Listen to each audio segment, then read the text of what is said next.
de la Constitución de 1940. Dice, la historia de Cuba muestra una permanente voluntad del pueblo al disfrute de un régimen de libertad, a la convivencia dentro de un Estado de Derecho y a reclamar para sí la potestad soberana. Estas aspiraciones se manifiestan durante la dominación española, en los albores mismos de la actividad política, al defender y demandar la aplicación a la isla de la primera constitución de la monarquía, el Código de Cádiz de 1812, y posteriormente en el campo de la lucha libertadora en la vigencia de las constituciones mambisas de Guaymaro en la guerra del 68, de Jimaguayú y de La Yaya en la guerra de 1895. O sea, la historia de Cuba es la historia de las luchas constitucionales, porque claro, es el documento que constituye la nación. Después de lograda la separación de España, la población cubana ha mantenido esa firme vocación democrática, es decir, no ha renunciado su derecho a una vida colectiva asentada según la expresión certera de Martí en la dignidad plena del hombre.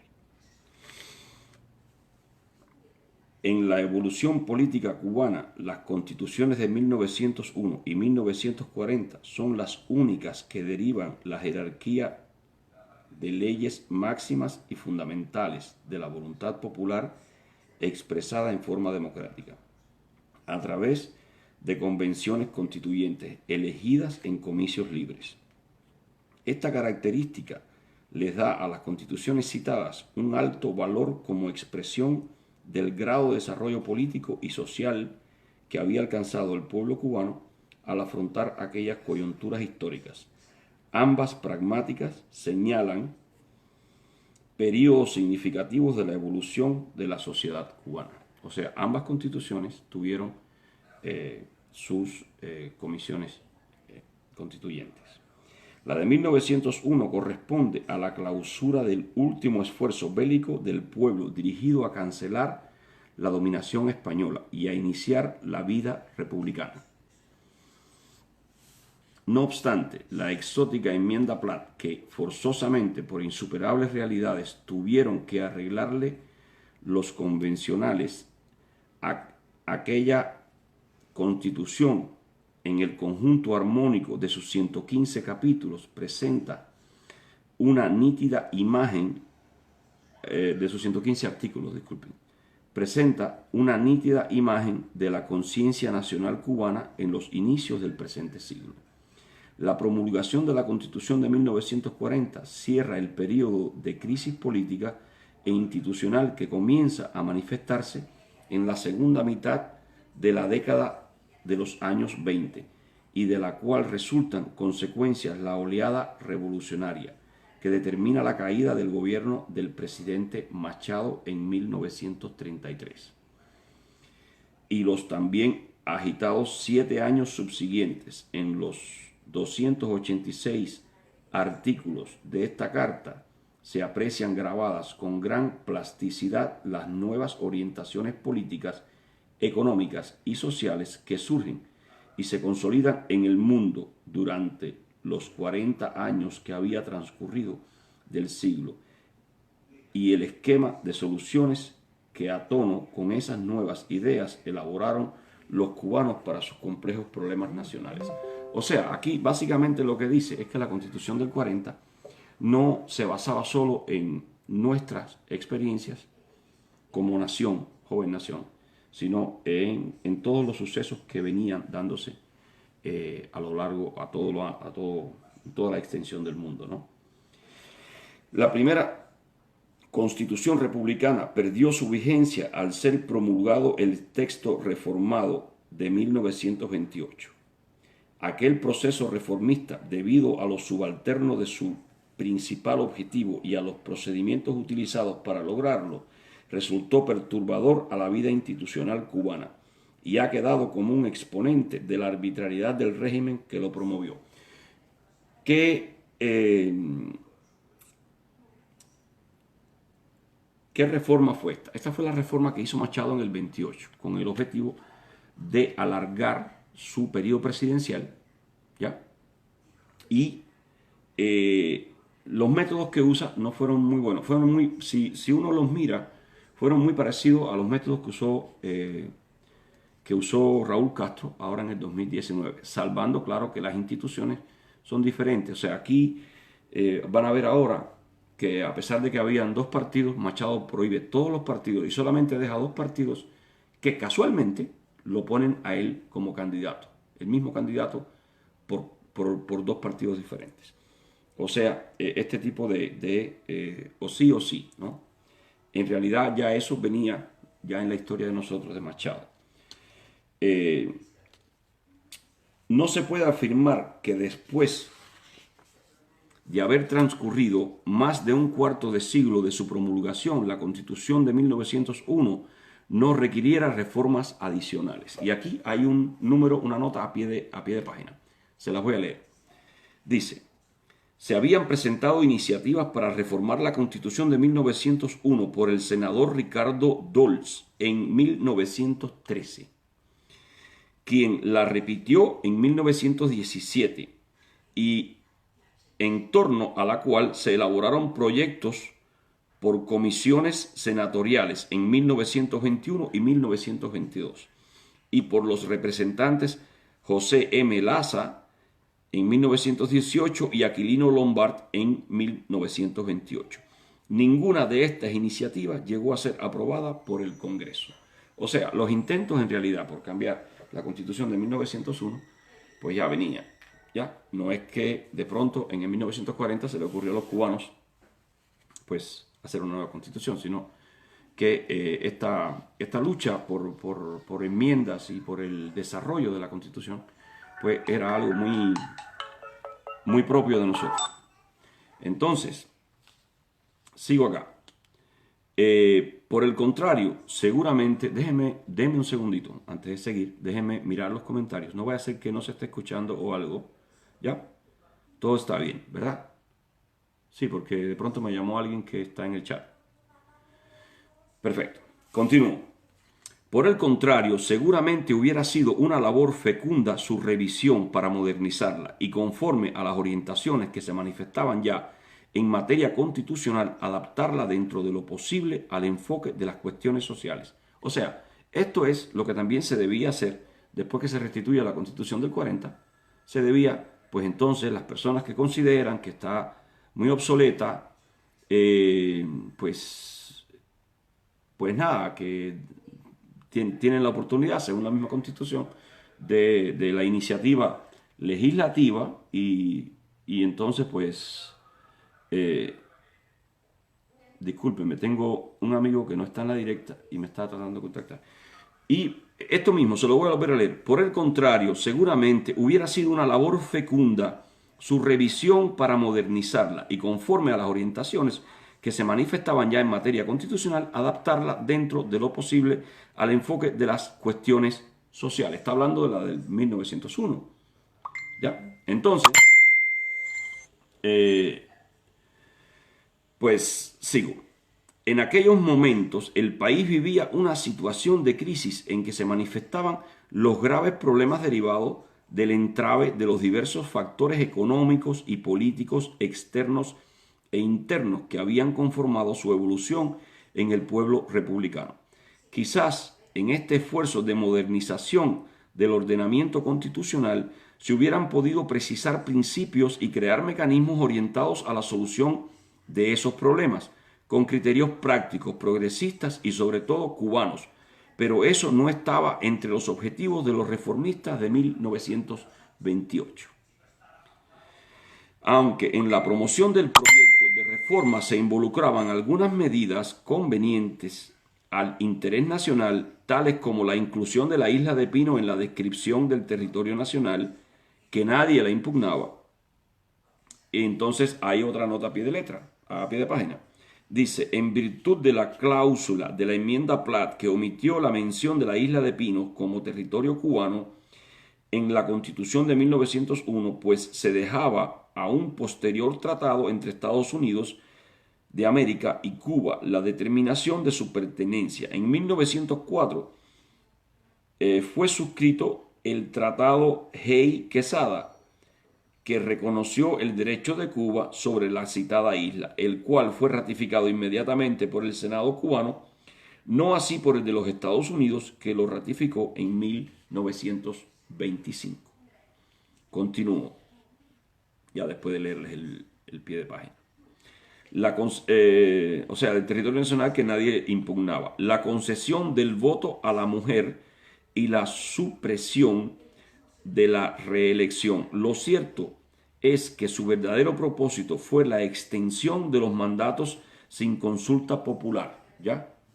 Ahí era lo que le decía, el verdadero interés de Machado, la extensión de los mandatos. Al presidente de la República y a los congresistas que aprobarían esa extensión, y consecuentemente a los demás funcionarios por elección en los distintos niveles de la gobernación. O sea, no solo que Machado se iba a extender, sino que también todos los, hasta en los municipios, ¿no? De pronto, sin consulta popular. Saludos, Sergio, bienvenido. Dice, al logro del citado empeño continuista, no se olviden de estas palabras, el continuismo, no se olviden. Al logro del citado empeño continuista se promulgaron medidas legislativas que impidieron la reorganización de los partidos políticos. Ve, esto es fundamental. Siempre el asunto de los partidos políticos es fundamental. ¿Ya? Y es lo primero que se hace. En este caso, Machado suprimió ¿ya? Los partidos políticos.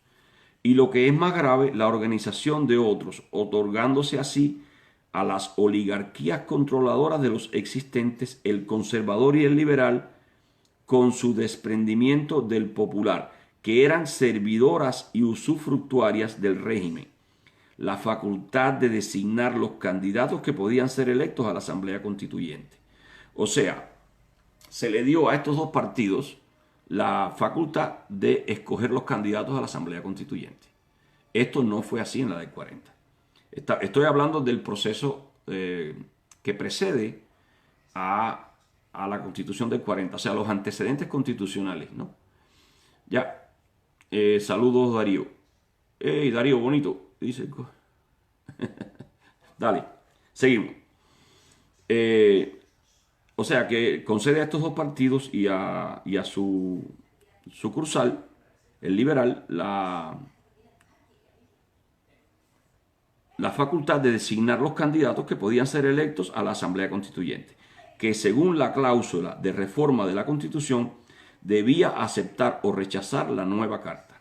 De esta manera quedó cerrada la posibilidad de expresión a la mayoría inconforme con el proyecto, que además se vio vedada de utilizar adecuadamente otros medios de manifestación debido al reiterado desconocimiento por las autoridades de derechos fundamentales tales como los de reunión, asociación y libre expresión del pensamiento. No sé si esto les es familiar, ¿no? O sea, los Castro no fueron los primeros y más o menos cuando Fidelito tenía 2 años, ya Machado estaba en estas tropelías, ¿no? El proyecto de reforma con su fórmula prorroguista, o sea, prorrogación de los mandatos, fue aprobado por el Congreso en julio de 1927 y la Convención Constituyente se reunió en abril de 1928. La Constituyente, para los que entran tarde, esta no es la Constituyente de la Constitución del 40, sino una especie de reforma que se le quiso hacer a la Constitución de 1901 durante el Machadato y que fue la que creó la crisis constitucional en Cuba de los años 30, que es en cierta gran medida muy parecida a la crisis constitucional que tenemos hoy, ¿no? O sea, en la que estamos metidos desde el año 52 hasta hoy.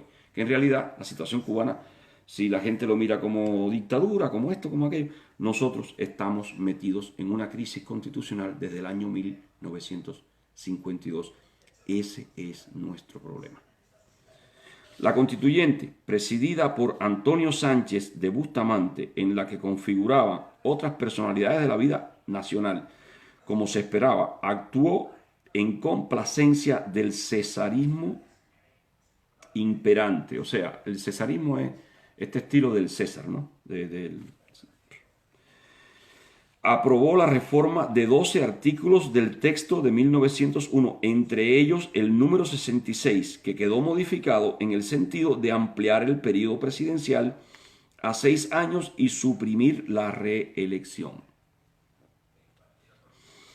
En el tratamiento de las disposiciones transitorias del proyecto, que era donde se trataba la polémica cuestión de la extensión de los mandatos, aceptó la prórroga en cuanto a todos los cargos excepto el de presidente, pero permitiendo a éste aspirar a la reelección en los comicios inmediatos. Así, el general Machado, candidato único de los únicos partidos permitidos, lograba 6 años más en el cargo. O sea, había pluripartidismo, ya había 2 partidos, solo que tenían un solo candidato. Y eso no es muy diferente de lo que pasa hoy en Cuba. De los únicos partidos permitidos, lograba 6 años más en el cargo, lo que equivalía a los 2 que inicialmente se habían propuesto como prórroga, más los 4 de reelección, si la hubiera logrado de acuerdo con la norma vigente cuando fue electo en 1924. A través del proceso de supresión del sufragio, el grupo gobernante logró usurpar la facultad soberana al que en la estructura democrática de Cuba era su titular exclusivo, el pueblo. Por favor, compartan. Compartan.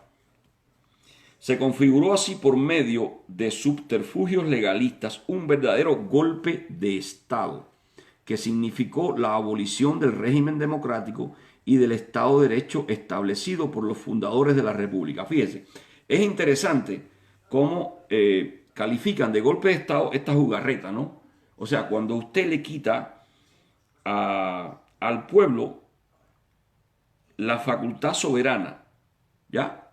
Suprimiendo el sufragio o haciendo esta serie de cosas que se hicieron en Cuba en febrero pasado, le quitas al pueblo la facultad soberana y esto equivale a un golpe de Estado. Así lo califica el señor.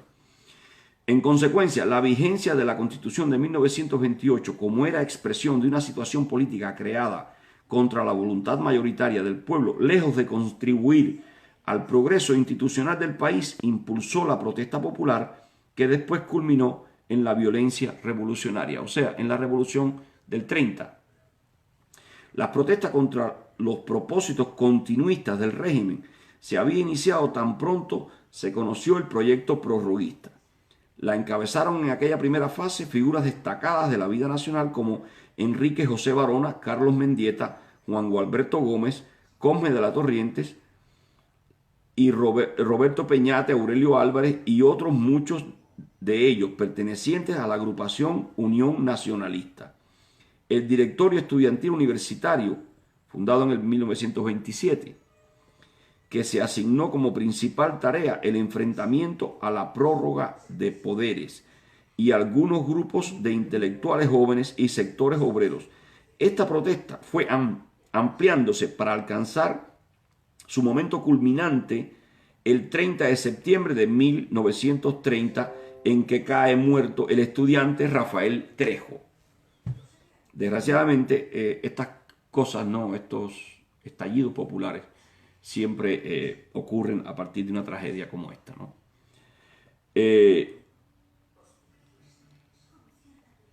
Esta protesta fue ampliándose para alcanzar su momento culminante el 30 de septiembre de 1930, en que cae muerto el estudiante Rafael Trejo, en el acto público con que inicia sus actividades revolucionarias el combativo Directorio Estudiantil Universitario de 1930.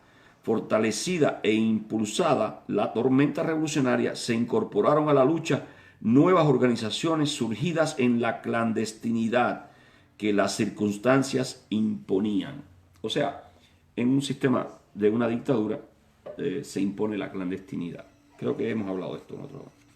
La llamada Constitución de 1928, ya de la que no hemos hablado nunca, pragmática, impuesta de facto y carente de aceptabilidad popular, tuvo vigencia precaria durante el periodo de conmoción revolucionaria y quedó cancelada el 12 de agosto de 1933 al cesar la realidad política ilegítima que había sido creada y mantenida por la oligarquía detentadora del poder. O sea, el día que le dan la presidencia a Céspedes, a Carlos Manuel de Céspedes, hijo. Entre 1933 y 1939, el país vivió un accidentado proceso político caracterizado por el enfrentamiento, muchas veces violento, de fuerzas ideológicas e históricamente antagónicas, choques de intereses contradictorios y alineamientos circunstanciales, al cabo del cual se logró el ajuste conciliatorio mínimo que hizo posible la convocatoria y realización de la Asamblea Constituyente que elaboró la Constitución de 1940. O sea, esto fue un periodo largo entre el 33 y el 40. Para sustituir a Machado fue seleccionado el doctor Carlos Manuel de Céspedes, quien contaba con el respaldo de los sectores que habían cooperado con el embajador de Estados Unidos de América, Sumner Welles, en el proceso de mediación. El tránsito del poder fue matizado con un retoque de juridicidad institucional, lo que se creyó lograr aplicando la fórmula de sucesión de la llamada Constitución de 1928. Esto es interesante, fíjense. Fíjate, Mondeja, si estás por ahí. Fíjate si estás por ahí.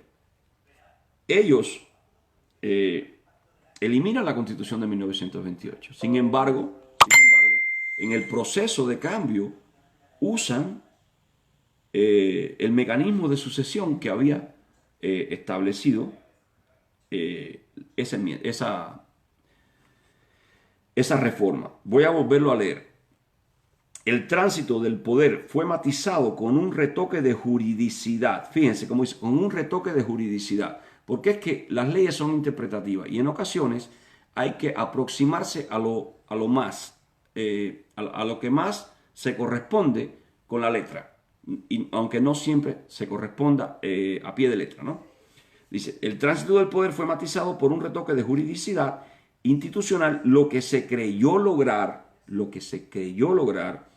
aplicando la fórmula de sucesión de la llamada Constitución del 1928. O sea, aplican la fórmula de sucesión del 28 y en realidad después tienen que, para crear la constituyente, tienen que usar el artículo 115 de la del 1901. Eso lo vamos a ver ahora. El general Herrera, que fungía de secretario de Estado, pasó a ocupar la presidencia por periodo brevísimo, al solo efecto de servir de simbólico enlace jurídico en la transición del régimen caído al que se inauguraba. Por eso es importante. Esto no es más que no permitir que haya un vacío de poder. Pocos días después, el gobierno de Céspedes proclamó el restablecimiento de la Constitución de 1901, medida que no tuvo virtualidad alguna al propósito que se deseaba, el aquietamiento de la perturbada atmósfera política del país. O sea, la cosa siguió revuelta, ¿no? Eso fue, Céspedes toma el poder el 13 de agosto y entonces, pues, a pesar de que restituye la Constitución, el país siguió muy, muy revuelto. Al punto que un mes después, menos de un mes después, el 5 de septiembre, pues, lo deponen. A Céspedes lo derriba el 4 de septiembre. Lo derriba el golpe de 4 de septiembre, en que participan núcleos de jóvenes que se habían destacado en la lucha revolucionaria, principalmente el directorio. A ver, esto es importante, porque todo el mundo dice que en el 33 que Batista, que dio un golpe. No fue Batista, Batista era parte de un grupo enorme. A Céspedes lo derriba el 4 de septiembre, en que participan núcleos de jóvenes que se habían destacado en la lucha revolucionaria, principalmente el Directorio Estudiantil Universitario de 1930 y de miembros de la baja jerarquía de las Fuerzas Armadas, donde figuran batistas y otros sargentos. Producto de aquel golpe y después de un ensayo de gobierno colegiado en que el en que él participa, asume la presidencia provisional el 10 de septiembre Ramón Grau San Martín, quien marcó sus 127 días de gestión. Disculpen, los perdí un momentito ahí, estoy de regreso. Vuelvo a leerles esto, ¿no? Dice, bueno, a Céspedes lo sustituye la Pentarquía, que es un grupo colegiado, y después de el 4 de septiembre, el 10 de septiembre, toma el poder Grau San Martín.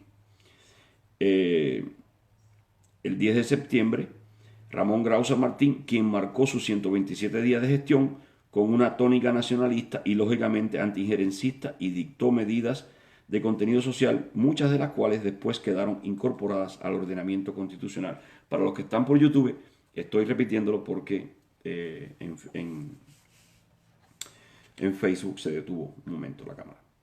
Al quebrarse la unidad del septembrismo, el septembrismo son este grupo grande que toma el poder después de Céspedes, y expulsar del poder el grupo militar al civil en enero de 1934, el primero se convirtió en fuerza política poderosa que disfrutó los gajes del poder e influyó decisivamente en los destinos nacionales durante largo periodo.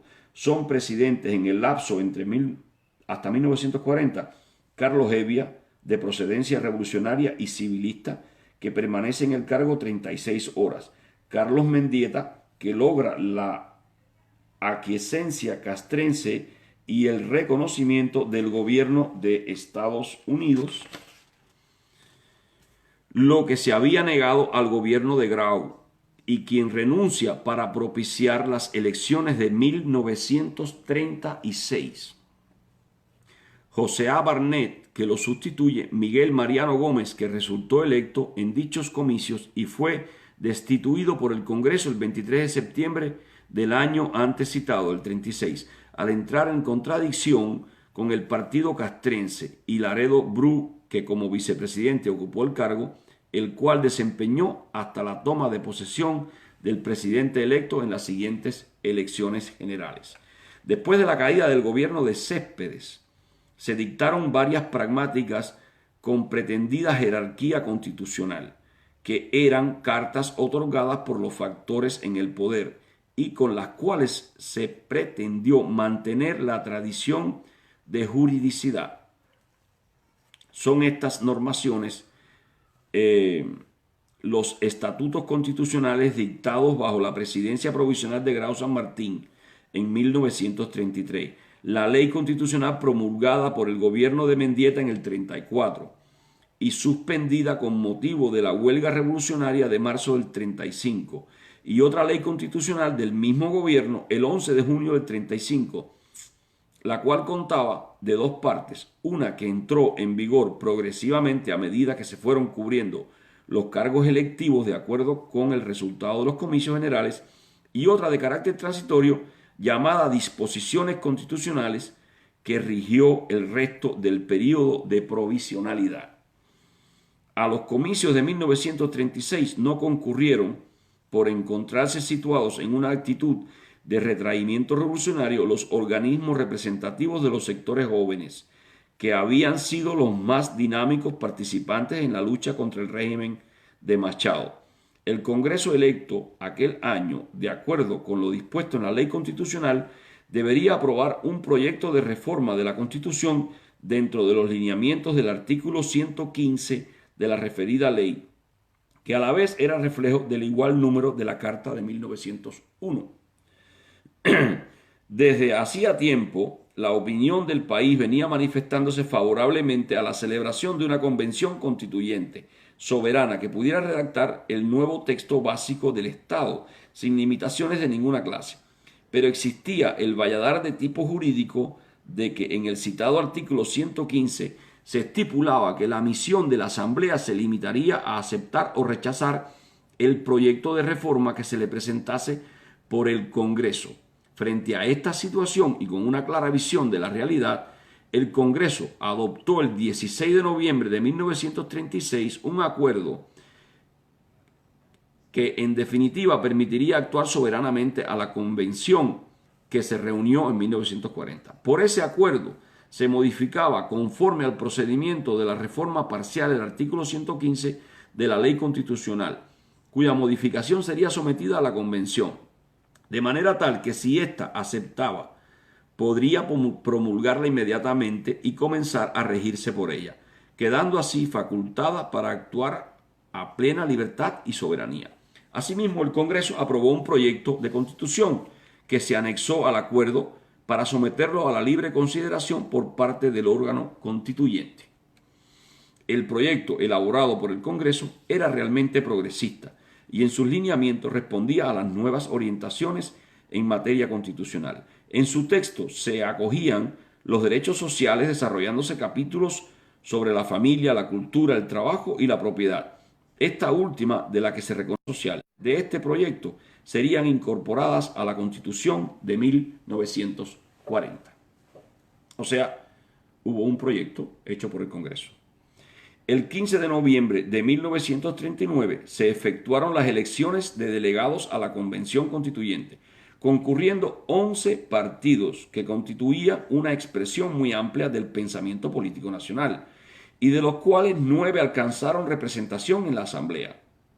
Esos partidos se alineaban en 2 coaliciones: el bloque de oposición, integrado por los partidos Revolucionario Cubano o Auténtico, Demócrata Republicano y Acción Republicana, y la coalición socialista democrática que encabezaba Batista, formada por los partidos gubernamentales que eran el Liberal, Unión Nacionalista, Unión Revolucionaria Comunista y Nacional Revolucionario o Realista. Resultó triunfante en los comicios la coalición oposicionista, que obtuvo 45 delegados, mientras que la gubernamental solo logró 36. Esta proliferación de partidos confirmaba la liquidación del bipartidismo liberal conservador que había caracterizado la evolución política cubana en el período republicano, liquidación que había comenzado a manifestarse en las elecciones de 1936. Ni la participación en la lucha contra la tiranía ni los postulados ideológicos fueron los determinantes de los alineamientos con vista a las elecciones para la constituyente. El propósito de asegurar la vigencia de los partidos, los intereses de algunos líderes y las actitudes favorables u opuestas respecto a la prepotente facción castrense encabezada por Batista fueron los factores aglutinantes fundamentales de los 2 polos de agrupamiento: bloque de la oposición y coalición gobiernista. La convención quedó constituida el 9 de febrero de 1940 en sesión celebrada en el Capitolio Nacional, en que después del discurso de ritual del presidente Federico Laredo Bru, se eligió la mesa de edad que correspondió presidirla a Antonio Bravo Correoso del PDR, quien había participado en la Asamblea de 1901, de la que era único superviviente. El día 14 siguiente se efectuó la elección del presidente de la Asamblea, siendo designado Ramón Grau San Martín del PRC, Partido Revolucionario Cubano Auténtico, que era el partido que más alta votación había alcanzado dentro del bloque oposicionista, triunfador en los comicios. El 23 de marzo, al pasar el PDR con motivo de un pacto electoral a alinearse con el grupo gubernamental, Partido Democrático Realista, el PDR, se pasa al bloque gubernamentalista. Con motivo del pacto electoral, al alinearse con el grupo gubernamental, este consecuentemente se convirtió en mayoritario, aunque la nueva mayoría ratificó su confianza a la mesa actuante. Esta tuvo que ser sustituida el 22 de mayo por haber presentado la renuncia al doctor Grau con carácter irrevocable, como consecuencia de un incidente derivado de una cuestión de interpretación reglamentaria. Entonces fue designado presidente de la convención Carlos Márquez Sterling, que había sido electo por Acción Republicana y quien la presidiría hasta culminar la redacción y promulgación de la Constitución. Al iniciar sus labores, la Convención Constituyente enfrentaba dos cuestiones de procedimiento cuya solución adecuada eran fundamentales al éxito de su trabajo: la reforma o no del artículo 115 de la Ley Constitucional de 1935, que era la vigente y al amparo de la cual se había convocado la Asamblea, y la coordinación del evento constituyentista con el proceso político electoral destinado a la elección de los cargos públicos. De la primera de las citadas cuestiones dependía que la Asamblea fuera libre y soberana, y de la segunda, si habría constituyente primero y elecciones después, o si el orden de esos eventos sería a la inversa. Debe salir, disculpen, que no está saliendo por YouTube, debe salir, yo lo veo acá. Si estoy en vivo, hay alguien inclusive en YouTube mirando.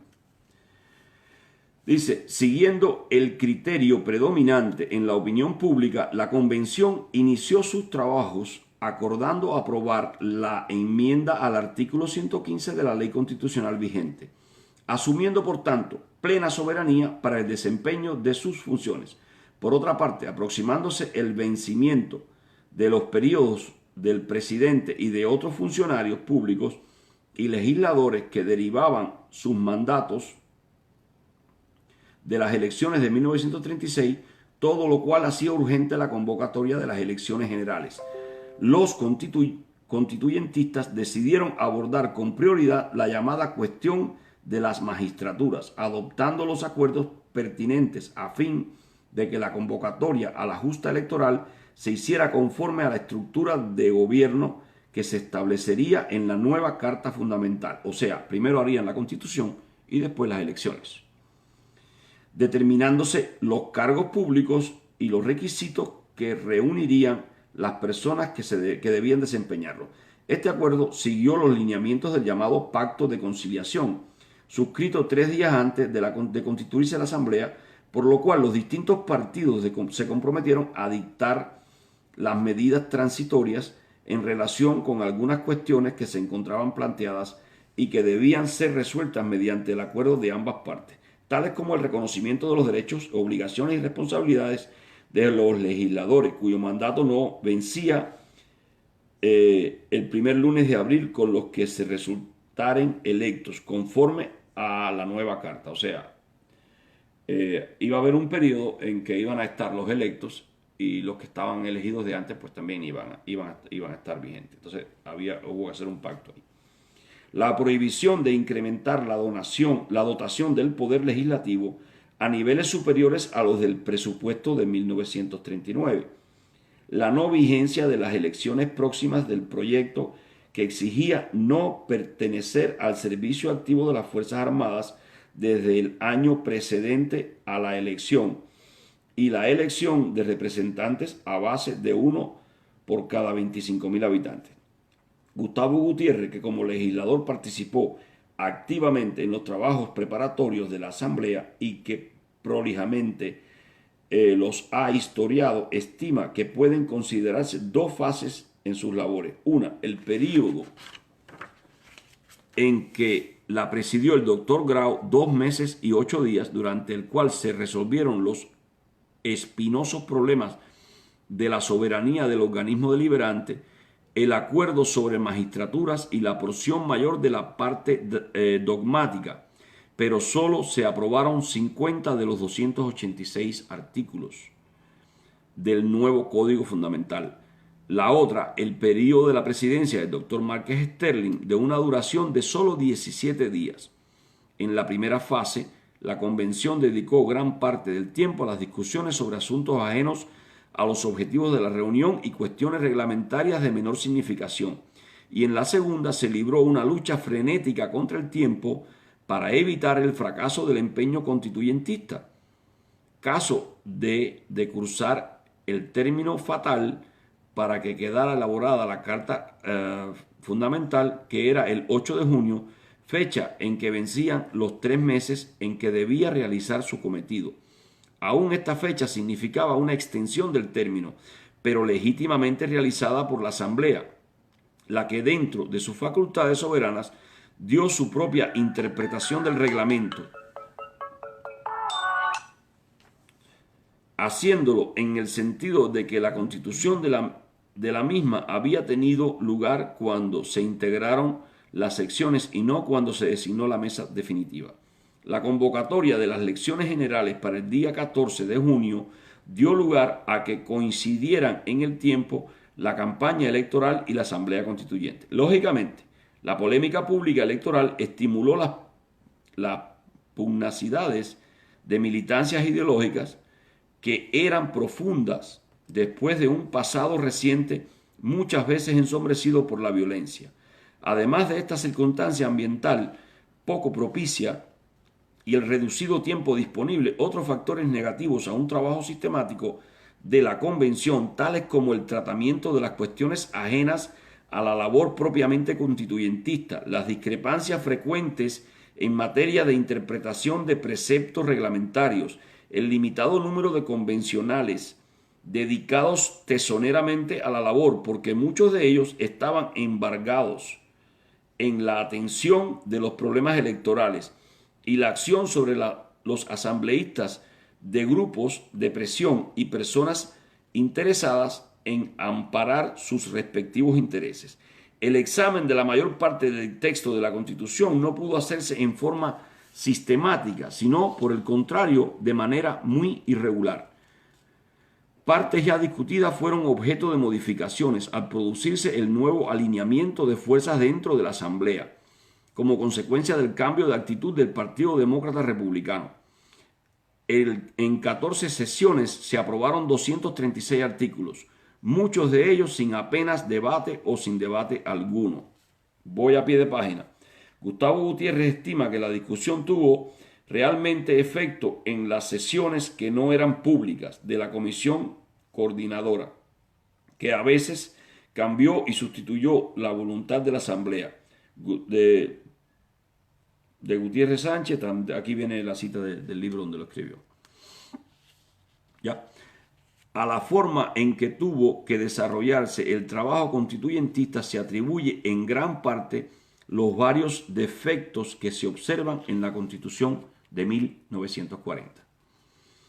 La crítica más generalizada que se le hace es que resulta extensa, lo que es verdad, ya que cuenta con 286 artículos, 41 disposiciones transitorias y una disposición final. Sin embargo, si se considera la evolución que había experimentado la técnica constitucional, es evidente que en 1940 ya estaba superado el criterio favorable al esquematismo de los textos de contenido básicamente político que caracterizó a las constituciones individualistas. Las constituciones que, como la de 1940, abordan los amplios y complejos problemas sociales, tienen forzosamente que ser extensas. Ejemplos destacados de lo expuesto son los textos constitucionales de México de 1917 y los que rigieron las repúblicas de Alemania y España de 1919 y 1931 respectivamente. Otro aspecto negativo que se le ha señalado a la Constitución es el carácter casuista o reglamentista de algunas de sus partes, como ocurre con los preceptos incluidos bajo los epígrafes referentes a los derechos individuales y el trabajo. Parece evidente que los convencionales quisieron de esta manera dar mayor seguridad posible a la protección de los intereses de los sectores más amplios de la población y evitar hechos lamentables que se habían registrado en el pasado próximo, en que los citados derechos y justas demandas laborales fueron desconocidos. Sin embargo, tal minuciosidad se estima por los técnicos en materia constitucional que resultaría en la práctica contraria al citado objetivo, afirmaba el profesor Zamora. Ocasiona tal falta de flexibilidad en las normas que cualquier cambio histórico, económico o ambiental pueden hacerlas de imposible aplicación. Ello ha ocurrido ya y seguirá sin duda ocurriendo. Entre los aspectos más débiles de la Constitución hay que subrayar que de las numerosas disposiciones transitorias, la mayoría de ellas no tienen el carácter que a las mismas corresponde en buena técnica constitucional, sino más bien son normas excepcionales que en diversos casos revelan intereses personales o de grupos de presión. Pero bueno, yo pienso que estas normas transitorias ahora no También se ha señalado como deficiencia de la norma fundamental completamente distinta a la del casuismo y la prodigalidad de las disposiciones transitorias, el gran número de preceptos que para su aplicabilidad quedaron pendientes de la promulgación de leyes complementarias. En la transitoria final se disponía que el Congreso aprobaría las leyes complementarias y orgánicas de la Constitución dentro del plazo de 3 legislaturas, salvo cuando esta Constitución fije otro término. El plazo general venció en 1941 y según el profesor Infiesta, en 1950 estaban por promulgarse unas 60 leyes complementarias de las 70 indicadas en la preceptiva constitucional. Aquí viene a pie de letra la literatura.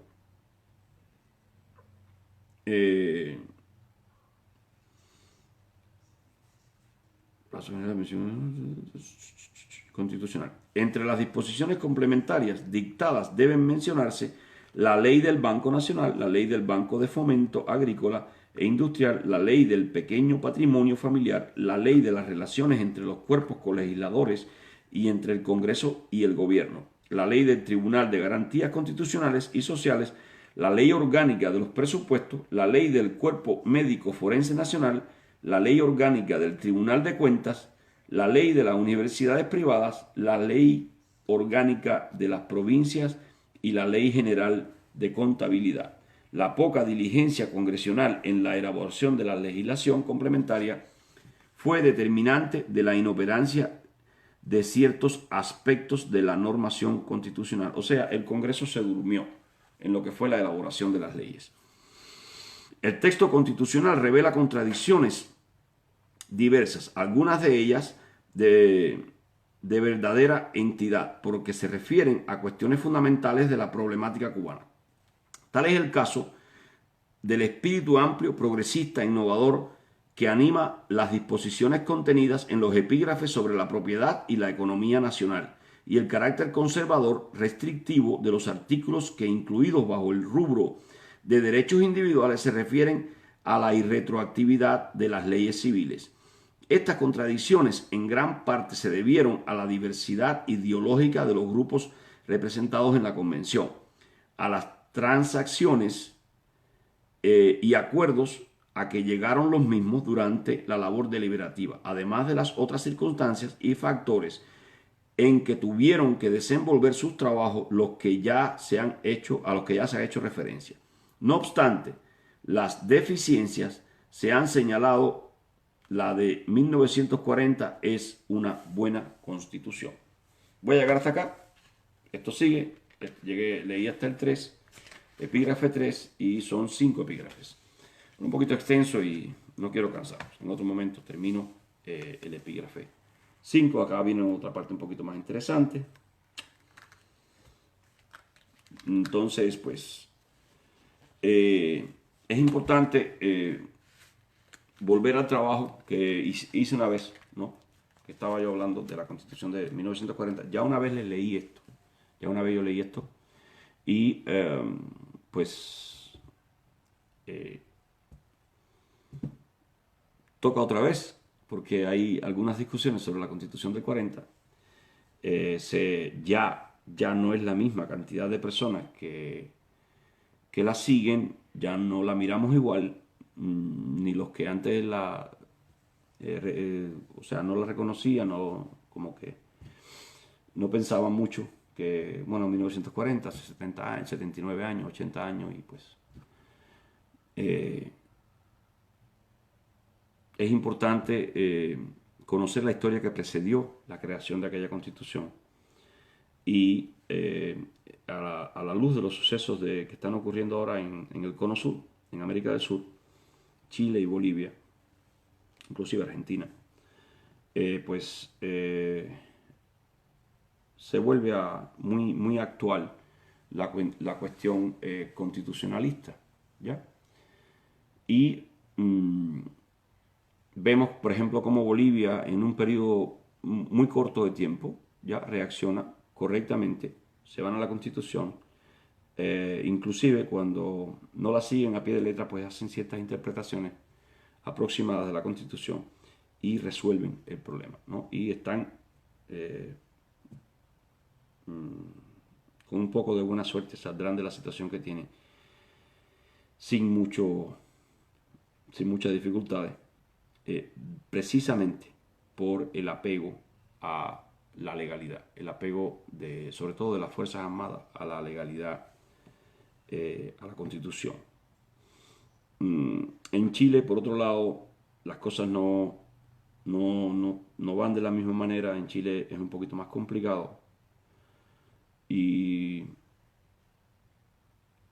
y precisamente me temo de que la Constitución viene siendo el target, viene siendo el objetivo a, a dañar en Chile. O sea, aquí hay un problema serio en Chile y es quizás muy parecido al de Ucrania, al de Siria, en el sentido de la forma en que están ocurriendo las cosas, que se ve que hay algo, que hay alguien o algo detrás, aunque quizás el elemento globalista que estuvo detrás de los problemas en Ucrania y Siria no sea precisamente el mismo elemento globalista, al menos en cuanto a su identificación formal, ¿no? Que hay en Chile. Me parece que en Chile hay una especie de golpe de izquierda, ¿no? De actividad de izquierda que al mismo tiempo es muy globalista. Veo, veo muchas cosas similares a, a los fenómenos sociales que se dieron en las revoluciones rosas, sobre todo en Ucrania y Siria. Y esto es preocupante, ¿no? Es preocupante porque si por un lado George Soros nos hace estas cosas y por otro lado la izquierda también se va a mandar a hacer estas cosas, pues entonces vamos a estar que no vamos a saber contra quién combatir. Pero bueno, le hablo de esto, de los problemas constitucionalistas, porque en realidad la situación cubana para mí, es una crisis constitucional. Una crisis constitucional que lleva hoy ya 67 años y que no la miramos a Batista, miramos a Fidel, nos ponemos a hablar. La crisis constitucional que comenzó el 10 de marzo de 1952 ha ido dividiendo al pueblo de Cuba eh, no en dos grandes bandos, sino en muchos bandos. Y, o sea, primero los batistianos, los antibatistianos, después viene Fidel y después viene un segmento que tiene que despegarse de Fidel. Y al final es que el exilio se llenó de personas que huyeron de Batista, después se alimenta con personas que huyen de Fidel, ¿ya? Y vienen a encontrarse con fidelistas que huyen de Fidel. O sea, hay hubo siempre en el exilio cubano una mezcla muy casi irreconciliable, ¿no? O sea, yo pienso que la ley norteamericana los ha reconciliado a la fuerza y la desgracia de padecer el mismo exilio, pero realmente en la base de nuestra sociedad acá en Estados Unidos, cubana, ¿no? En la base de nuestra cubanía aquí en Estados Unidos, hay elementos antagónicos, ¿no? Hay elementos antagónicos, como son personas batistianas, antifidelistas, fidelistas antibatistianos, y hay los antifidelistas y antibatistianos. Yo creo que me asocio al último grupo, o sea, creo que Batista fue un error, Fidel fue otro error, los dos malos, ¿ya? Ninguno de los dos es mejor que otro. Entonces, la gente dice que Cuba progresó mucho con Batista, siempre ya Cuba venía progresando antes de Batista. Y entonces Batista progresó de cierta manera, con muchas ilegalidades, mucha corrupción, mucho abuso también, y creó toda la situación que dio al traste después con, con su poder y llega este señor Fidel Castro, eh, pero el origen es el 10 de marzo de 1952. Y dice que, ya, bueno, mira, Mondeja, Fred dice que, déjame leer el comentario de Mondeja porque está muy interesante. Ahora Fred cambió su maskirovka y dice que somos comunistas apiñados porque defendemos la Constitución de 1940. Mira, realmente Fred no dice nada. Mondeja. Fred no habla. Fred transmite ideas de otras personas. Eh, y cuando va a escribir un comentario, pues si va más allá de 2 renglones o 3 renglones, pues ya no es él. Ya no es él. Si no tiene 80 faltas de ortografía, no es él. Y si no dice una estupidez, tampoco es él. Entonces, cuando tú ves una crítica que él hace a la Constitución del 40, algunos señalamientos, ¿no? Y te das cuenta que están bien ubicados los signos de puntuación están bien ubicados. Te das cuenta de que hay una coherencia en el párrafo, aunque estés o no estés de acuerdo. Entonces, entiendes que eso no tiene absolutamente nada que ver con Fred. Fred ni es coherente, ni domina la colocación de los signos de puntuación, ni es capaz de defender la misma idea de la misma manera 2 veces. Es un problema de coherencia, ¿no?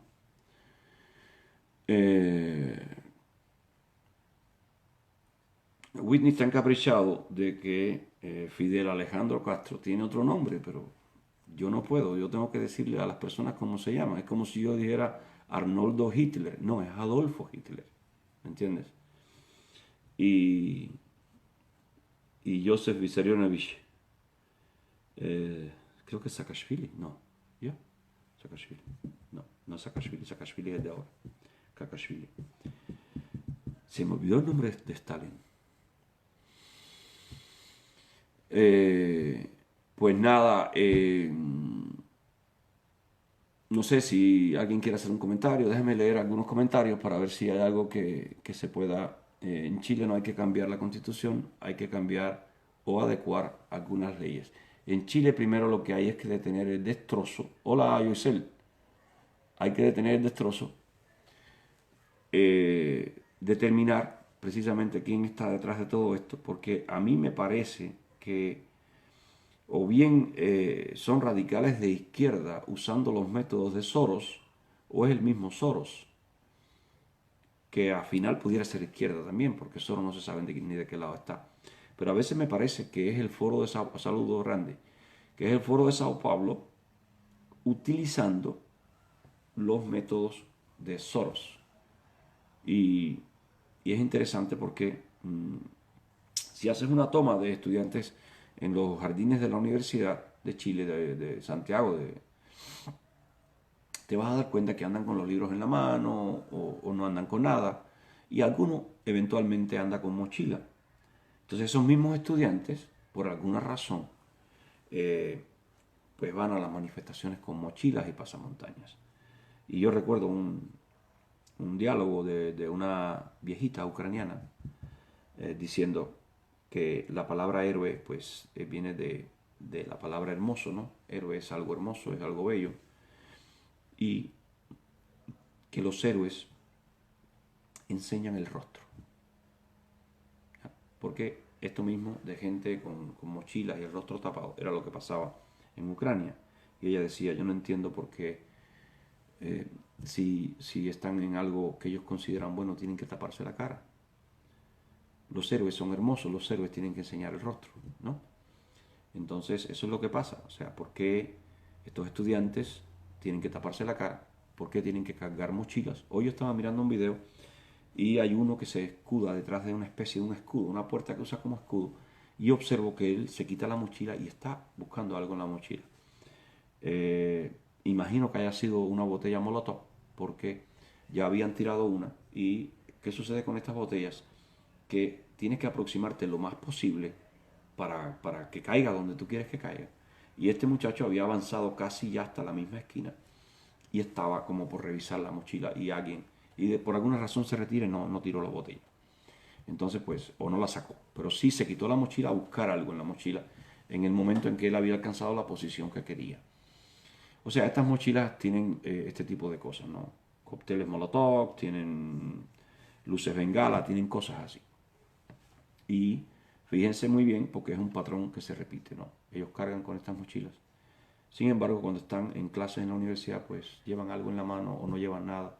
Y ocasionalmente algunos llevan mochila. O sea, esto eh, como que no me da mucha... Ya. Pues nada, si no quiero alargar hoy la directa, el otro día me extendí demasiado, ya llevo una hora con 4 minutos. Mañana vuelvo a leerles el epígrafe 4 y 5. Es ya una parte un poco más interesante. Esta es como una descripción del preámbulo histórico y de la Constitución de 1940. Siempre me gusta transmitir la idea de que usted no tiene que saberse la Constitución de 1940, como probablemente tampoco se sepa la de 2019. Las constituciones, uno las lee una vez, no tiene que grabarse, tiene que estar de acuerdo con ella, tiene que tener una idea más o menos de cómo son las cosas y después remitirse a ellas como documento de consulta. Lo importante de las constituciones son los procesos mismos, porque el proceso, no la constitución, el proceso es lo que determina, eh, la soberanía, si hay un peso soberano en el proceso, si el pueblo ejerció su soberanía o si al contrario, como en el 2019, esta fue burlada, ¿no? Y fue usurpada, como mismo fue usurpada en el 76. Entonces, esto es lo importante. Cómo ocurren las cosas, ¿no? Y precisamente, cuando tenemos un problema como el de nosotros, tenemos una dictadura como la que hay en Cuba, una dictadura constitucionalizada, ¿ya? ¿Qué cosa es una dictadura? Le voy a explicar. Una dictadura es un poder que se ejerce fuera del ordenamiento legal establecido, ¿ya? Entonces, si uno mira y dice, bueno, una dictadura es un poder que se ejerce fuera del ordenamiento legal establecido. Entonces uno dice, entonces, ¿por qué Cuba es una dictadura si ellos gobiernan dentro del ordenamiento legal del 2019? Sí, pero resulta es que las constituciones, todas las constituciones actuales, sin excepción, ubican la soberanía en el pueblo, porque eso es una condición natural. La soberanía como característica natural, ella reside en el pueblo. Entonces todas las constituciones del mundo ubican la soberanía en el pueblo y ubican en el pueblo los poderes de elegir las instituciones del Estado. Entonces, ¿qué es lo que hace al gobierno cubano una dictadura? Bueno, el hecho de que ellos no ubican la soberanía en el pueblo. La Constitución del 2019 no ubica la soberanía enteramente en el pueblo.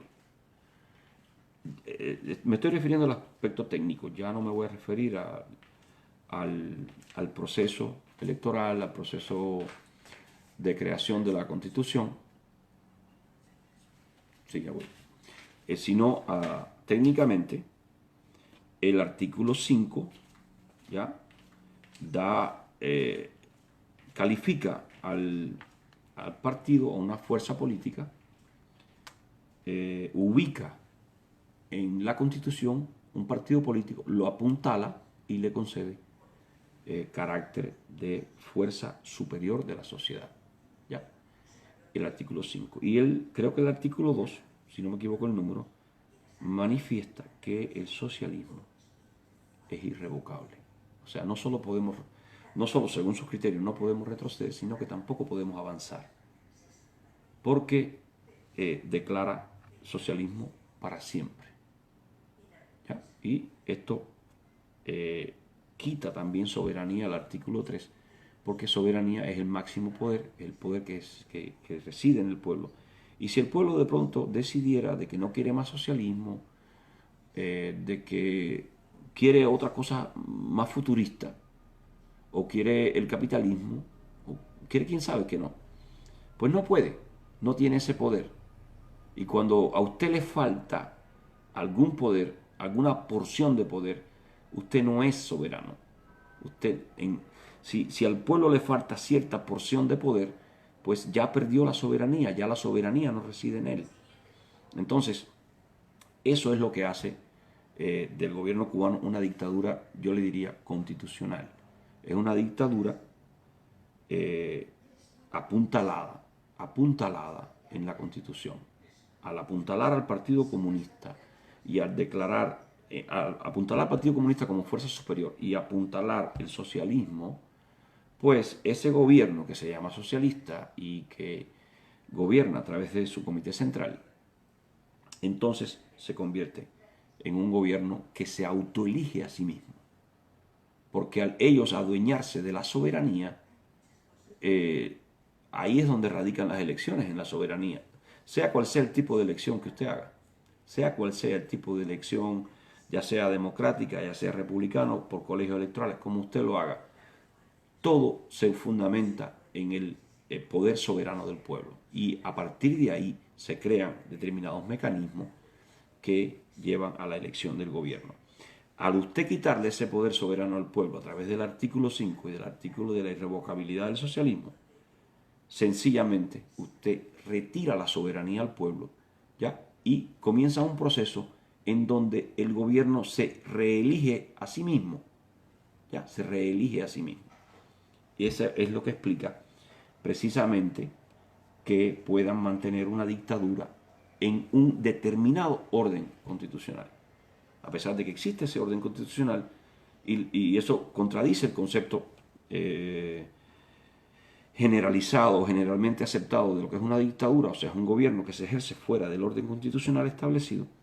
Sin embargo, en Cuba se ha establecido un orden constitucional que es ilegal desde el punto de vista del constitucionalismo internacional. Ahora bien, también es una dictadura si consideramos que la Constitución del 40 sigue, es la única legal, es la única que debía estar vigente.